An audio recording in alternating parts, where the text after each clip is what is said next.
Ako si Bok, lumaking mahirap pero mataas ang pangarap. Bali alas 9 na nga pala to na makagayak ako. Alas 6 na kasi ako ng umaga tuluyang nakatulog. Gawa ng nung madaling araw ay nagpapalipat si mama dun sa wheelchair niya. Tapos kapag puno na ang diaper ay dun ko siya papalitan sa may higaan niya. Naligo nga lang pala ako tapos umalis na ako agad kasi pumunta ako ng Talipapa. Medyo mas malapit nga dun para bumili ako ng ulam at saka ng mga prutas ni mama pati na rin ng mga paninda. Pagka uwi ko nga ay ginayak ko na kagad yung tanghalian namin. Nakabili na nga din pala ako ng para sa chicken only rice natin. At bukas nga April 11 ay available na. Bali 129 pesos nga pala chicken only rice na tapos may kasama pang soft drinks at free sabaw pa. Located nga pala kami sa 6210 Purok 6 Pulubambang, Bulacan. Meron din naman mga lamesa at upuan kaya pwede kayo mag-dine in dito. Hindi na nga pala ako magbebenta ng 5 pisong kanin kasi nga ay may only rice na tayo. Pwede nyo nga rin palang i-search sa Google ang Shosaya Unlimited at doon nalalabas yung direction kung paano pumunta rito. Bali habang nagluluto nga pala ako ng tanghalian namin ay nasikaso ko muna itong pagmamarinate ng mga manok natin para nga siguradong malasa at talagang babalik-balikan nyo. Unang presyo ko nga pala dito ay 100 pesos kagaya ng mga nasabi ko sa naunang vlog ko. Kaya lang dahil sa mahal ng mga bilihin kaya ginawa kong 129 pesos para hindi naman malugi. Sulit naman na kasi ang 129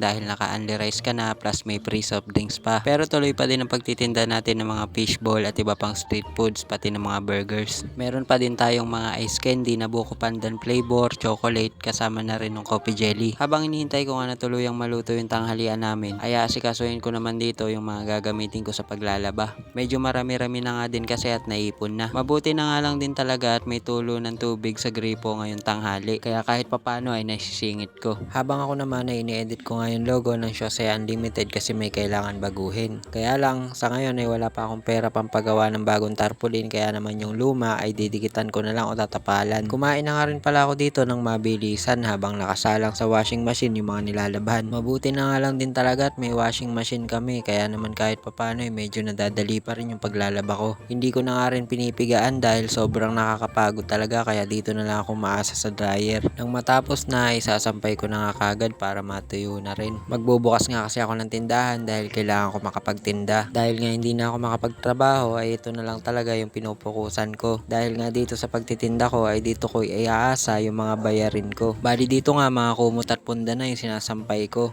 At sa wakas ay natapos na rin ako sa lahat ng nilabahan. Bali kinuha ko na nga muna pala yung mga sinampay nung natuyo na tapos tinabi ko na lang. Hindi na nga din kasi talaga ako nakakapagtupi gawa ng wala ng time. Shoutout nga po pala sa lahat ng mga nagiging customer ko araw-araw na malaking tulong para madagdagan yung benta. Fishbowl nga pala yung malakas sa akin kaya yun yung una kong binibili kapag kumita na. Habang ginagawa ko na nga yung sauce ng fishbowl ay binuksan ko na nga yung malaking gate namin. Naglalabas kasi ako dito ng payong para ibig sabihin ay may nagtitinda. O siya, hanggang dito na lang muna ulit itong video natin na to. Bukas ulit. See you!